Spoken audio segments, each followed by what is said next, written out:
What if I told you the metal powering your smartphone, your solar panels, and every single AI data center on Earth is running out? And the big banks knew this was coming years ago? Because the numbers don't lie.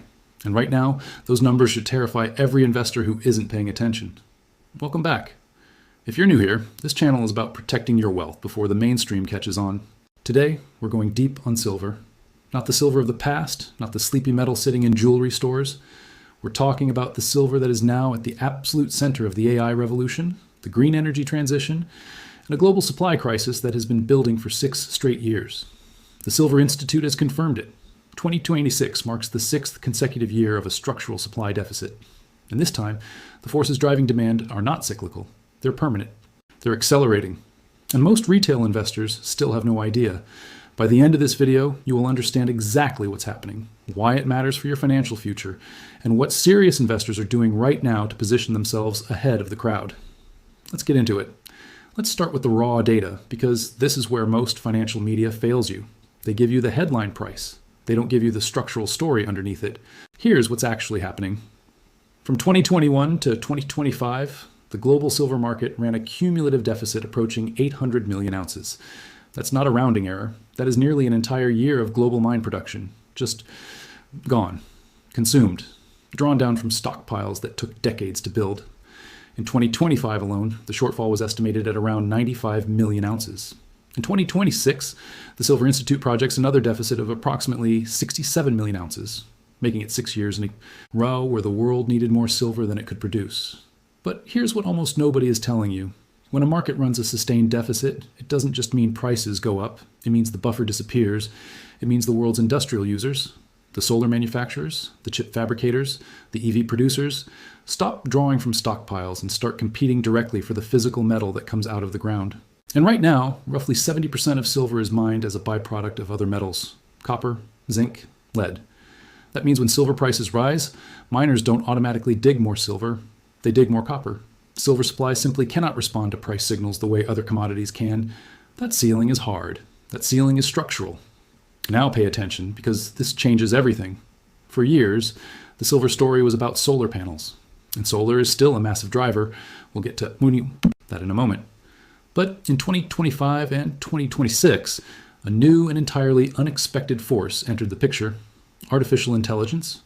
AI data centers are silver hungry. Every server rack requires silver-coated contacts, silver-based thermal interface materials, and high-conductivity silver components in the chips themselves. As AI infrastructure scaled globally, with companies like Microsoft, Google, Meta, and Amazon spending tens of billions on new data centers, silver demand from this sector exploded. Estimates suggest that US and Chinese data centers alone consumed on the order of 350 million ounces of silver in 2025. In some analyses, that's more than 40% of annual global mine supply, from a single end-use sector that barely registered 5 years ago. And it's not slowing down. Deloitte projects the global semiconductor industry to grow 26% in 2026, with North American fabs growing 34%. The world's largest memory manufacturer sold out its next-generation production entirely at record margins and committed $25 billion in new capacity. These are not fringe forecasts. These are consensus institutional estimates. This is what the big banks don't want you to know. Silver is no longer just a monetary metal or even just an industrial commodity. It has become critical digital infrastructure. And critical infrastructure doesn't get rationed. It gets purchased at whatever price is necessary. COMEX data tells the story bluntly. COMEX silver-registered inventories, the metal actually available for physical delivery, dropped from around 531 million ounces in October 2025 to roughly 315 million ounces by May 2026. That's a collapse of over 40% in just 7 months. Meanwhile, the paper-to-physical imbalance on COMEX sits at approximately 4.6 to 1, nearly 5 ounces of paper claims for every 1 ounce of real deliverable silver. That gap doesn't close quietly. Before AI entered the picture, solar was already pushing silver demand into unprecedented territory. In 2014, the solar industry consumed around 75 million ounces of silver, about 11% of total industrial demand. By 2024, that figure had tripled to 232 million ounces, a 64% increase from 2022 alone. And here's the hidden accelerant that almost no mainstream financial analyst is discussing. The global solar industry is transitioning from older P-type Perky solar cells to next-generation N-type TOPCon cells. The problem?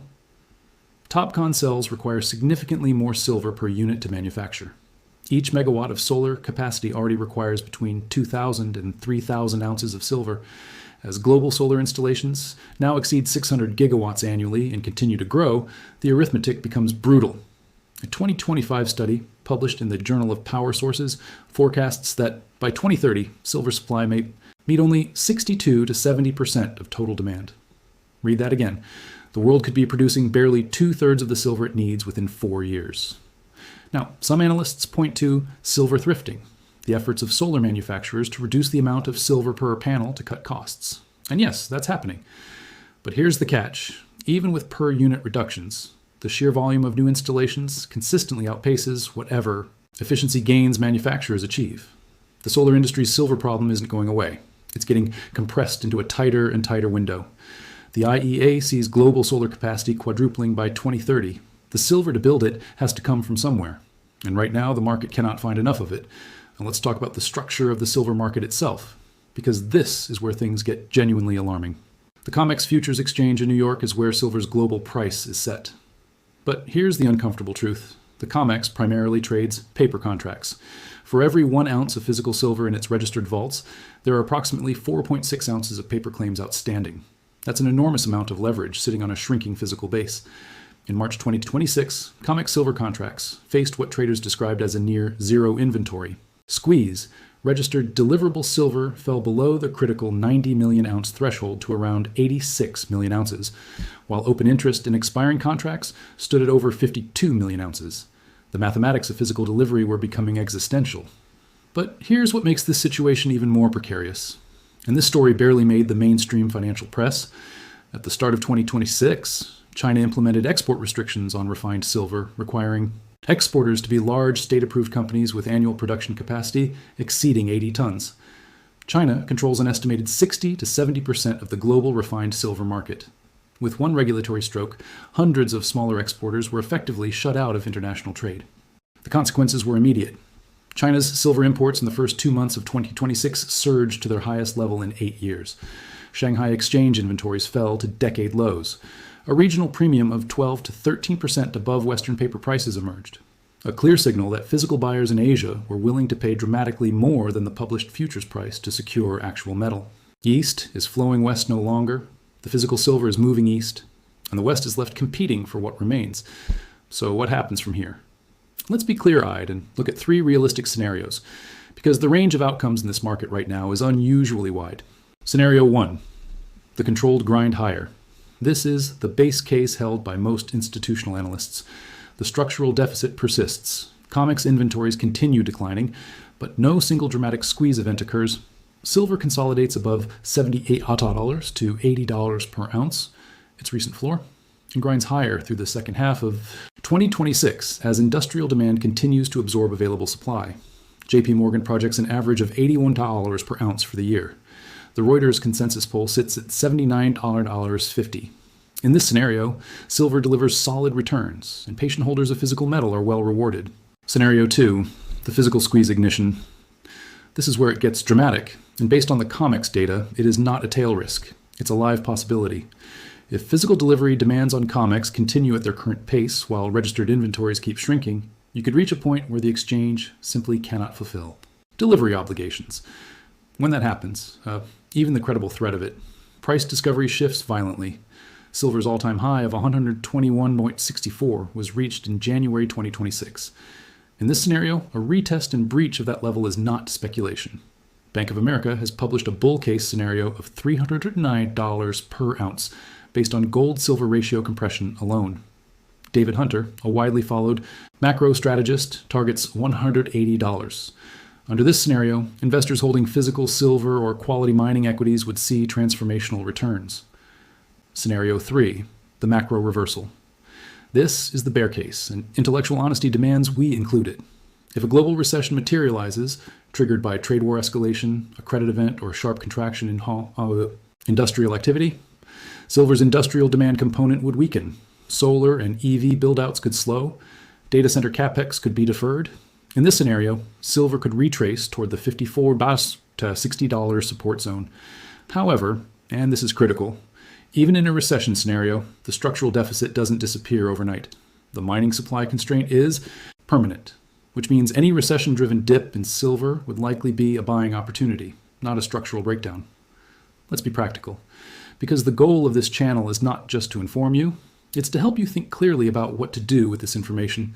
Here is what sophisticated investors in Europe and globally are doing in the current environment. Physical silver remains the foundation. Government-minted coins and recognized bars from established refiners, products that maintain liquidity even in stressed markets. Under supply squeeze conditions, lower purity or obscure silver products have historically failed to find buyers. Recognizability matters. Liquidity matters. Silver mining equities offer leveraged exposure. When the silver price moves up 20%, quality miners with low all-in sustaining costs can move 40, 60, even 80%. But selectivity is essential. Balance sheet strength, jurisdiction quality, and production growth profile all matter enormously. Miners in stable mining jurisdictions with established operations are where the leverage opportunity sits. Dollar cost averaging remains the most psychologically manageable approach for most investors. Silver's volatility is extreme, as we saw with the move from $65 to $121 and back to $78 in a matter of weeks. Timing a single entry perfectly is nearly impossible. Consistent accumulation over time captures the structural uptrend without the emotional distress of volatility. And finally, do not wait for mainstream confirmation. By the time silver's shortage stories on the front page of the Financial Times or Bloomberg, the easy money will already have been made. The time to understand structural commodity stories is before the crowd arrives, not after. Let me summarize what we've covered today, because these are the facts you need to hold on to.